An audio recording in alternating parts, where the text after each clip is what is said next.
all of summer of 2010 till the middle of September, I planned my suicide. I planned the suicide that I thought I could take my life. I thought, well, you don't like it, just take the easy way out, but do it in a way that is neat.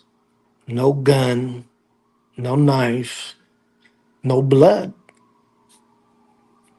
So I thought, okay, I chose to do alcohol and drugs, some pain pills, and some NyQuil tablets to knock me out.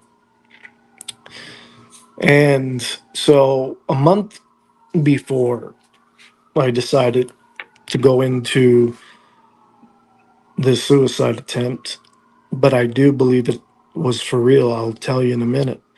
But a month before that, I bought liquor, I bought some drugs so I could start drinking it and I can start getting my body accustomed to it. And I did all this research and I was getting sick and I wasn't liking it, but I had to press on and do it. So I started liking it, started doing it. All the months I was researching on how to do it, and I even bought my tire. I wrote up a letter for suicide and put it on my computer, saved it until that day.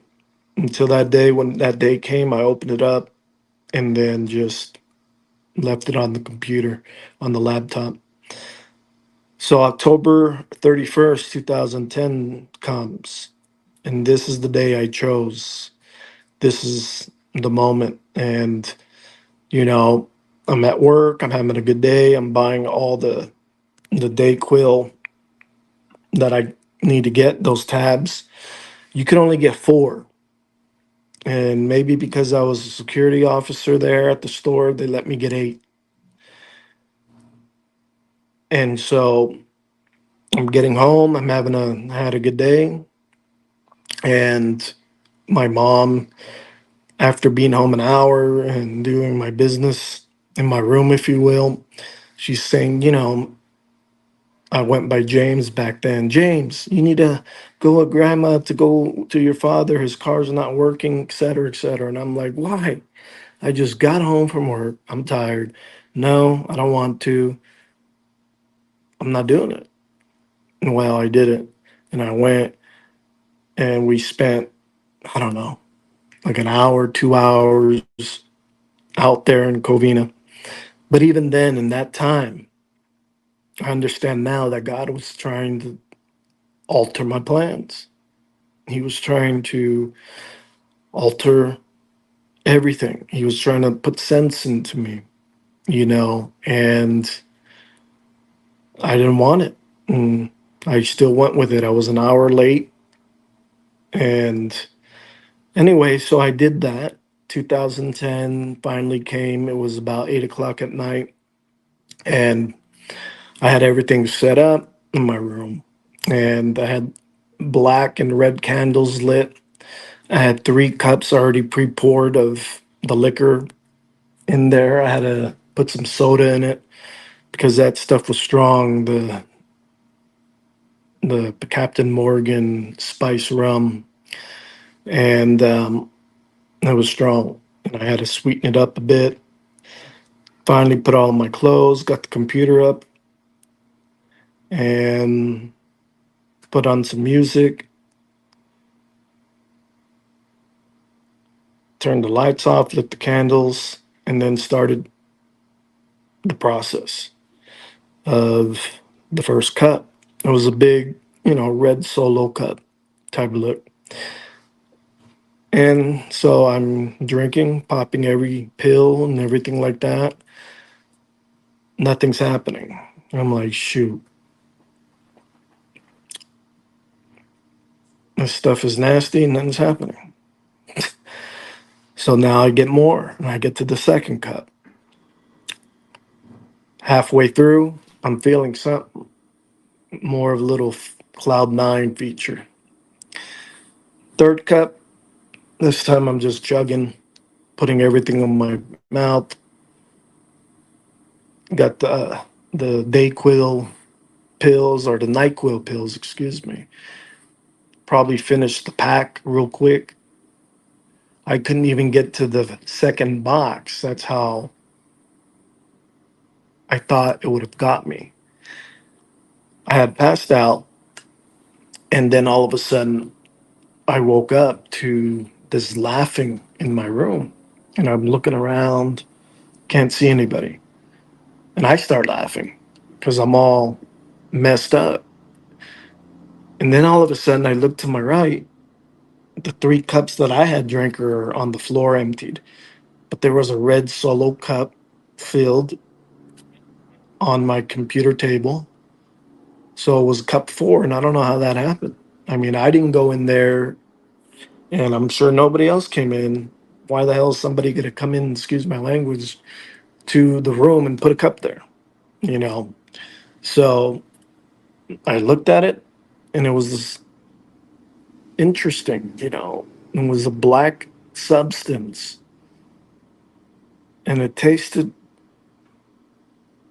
I don't know what, I can't remember what it tasted like, but it tasted like punch. And I drank it, got some more NyQuil. By the time I was finishing, I had passed out for good. And for good, I mean for good. Like one of those, it wasn't a near death experience, it was a death experience. The next thing I tell you, because I had went from my body, my spirit went out of my body, floating in the air, and I'm looking down, and my body is on the floor, and my mouth is open, my eyes are open, I'm dead.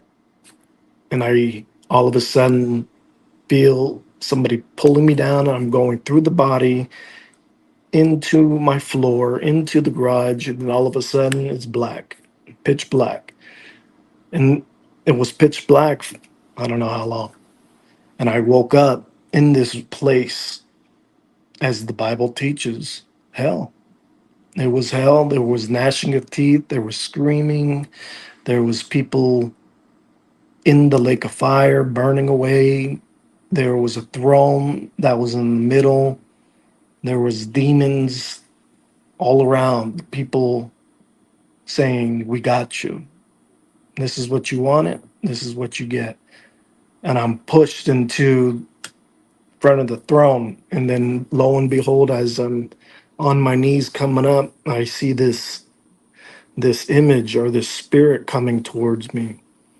And every time he would laugh, you'd see smoke coming out of its mouth. It had red eyes. It was wearing like a black robe over its head. And he sat in the throne. And at that moment, I thought, that's Satan. That's the devil himself.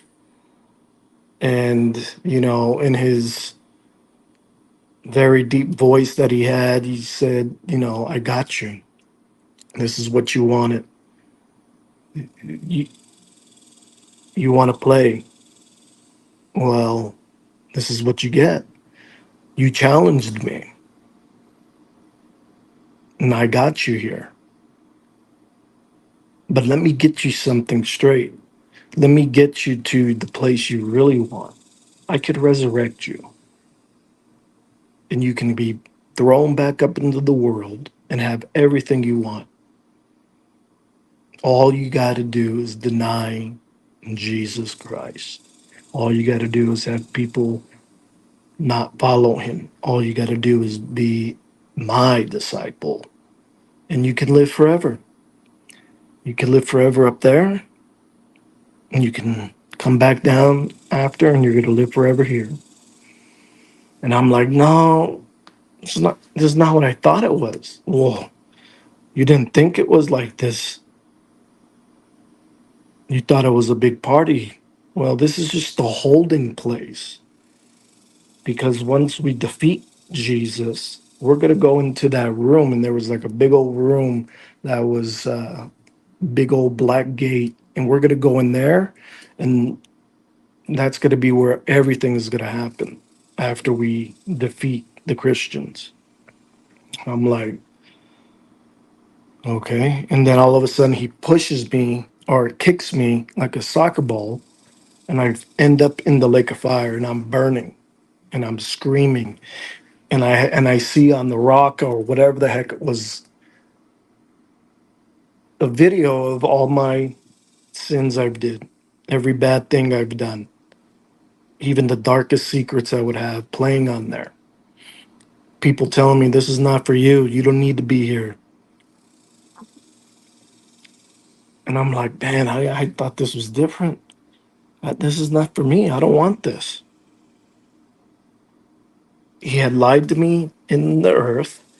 He had confused me in the earth. And now I'm here in this place and he's lying to me again. So I'm like, I'm going to call out to Jesus and God. And he said, if you call out to Jesus